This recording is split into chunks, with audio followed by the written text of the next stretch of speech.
আমার নাম মোহাম্মদ ইউসুফ মোল্লা। সকালে আমি একটা আমার বিরুদ্ধে নিউজ দেখছি, মোহাম্মদ ফারুক হোসেন, খাদিজা, এরা যে অভিযোগ দিয়েছে এর মায় সম্পত্তি মানের কাছে আগেই বিক্রি করে গেছে। তারপর বাড়ি আছে, যে সম্পত্তি আছে সে সম্পত্তি তারা খায়। তারপর যে জায়গায় দাবি করছে তারা মাপে খুঁটো দিয়েছে, তারা যে সম্পত্তি পাবে আমাদের কোনো দাবি নেই। আর যে অভিযোগ দিয়েছে সমস্ত ভিত্তিহীন, মিথ্যা। এবং আমার ভাই মারা গেছে 2-3 মাস আগে, সেও নাকি হুমকি দিয়েছে চোখ উড়েই দেবে। এই ধরনের আচরণ কোনো দিন হয় নাই, আর ভবিষ্যতেও হবে না। এরা সম্পত্তি, এর যে মূল মালিক ফরার সম্পত্তি আমার ফুবু পাইছে, ফুবুর দিয়ে পাইছে ফুবতো বুঝে, ফুবতো বুঝতে পাইছে তার ছেলে, তালই সম্পত্তি পাইছে। এর বাপদাদা সম্পত্তি না, আগেই বিক্রি করে গেছে। মোল্লাগড়ে বেচছে, নানান জায়গায় বিক্রি করছে, দলিল দিয়েছে 100। এখন আমার কাছে জমির হিসাব চাই। আমি বলছি তোমরা কাগজপত্র দেখিয়া জমি মাপে যে জায়গায় পাও নেও, আমাদের আর কোনো আপত্তি নেই। মাপে খুঁড়াও দিয়েছে, আমরা দাঁড়াও যাই নাই। তারপর সালিশির কথা বলছে, সালিশদারের নাম্বার দেওয়া হয়েছে। সালিশদার সে ঢাকায় দিয়ে আসার পর সে সালিশিতে বসবে। আগেই তারা এই সব মিথ্যা, ভিত্তিহীন।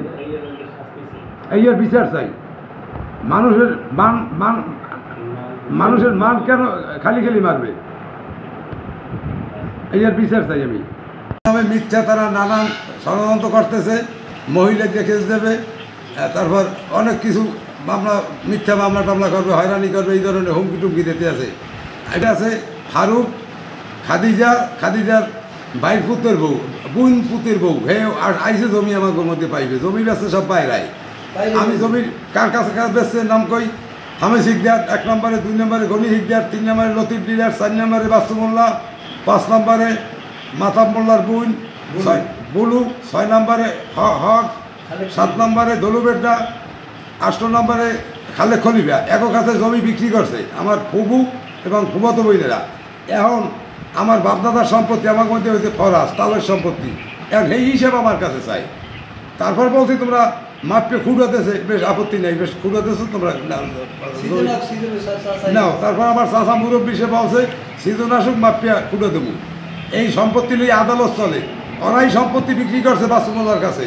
তার কাছে আমরা টাকা দিয়ে, ডাবল টাকা দিয়া আমার বাবাই ফেরত আছে। সেই জমি লইয়া এখন আবার আদালত চলে। যে জমি আমাকে দেয় সেই জমি বুঝাই দেয় না বুঝাই দেওয়ার কারণে আমরা আবার আদালতের স্বর্ণাপন্ন হয়েছি। সেই জমি নিয়ে সালিশি তবু আমরা বলছি যে না, সালিশিতে বমু। আদালত চলাকালীন এখন সালিশিতে বাবা আইনে যায় না। তারপর আমরা যদি নিজেরা মিলতেই তা সালিশি করা যায়।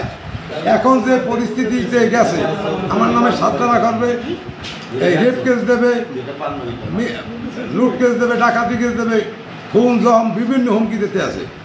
এইগুলো সব ভিত্তিহীন, মিথ্যা। আমি এর বিচার চাই।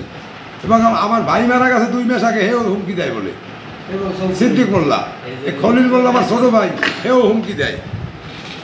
এই ধরনের কোনো ইতিহাস বা এই ধরনের কোনো আচরণ হয় না। ইনশাল্লাহ মিথ্যে কথা আমরা বলি না।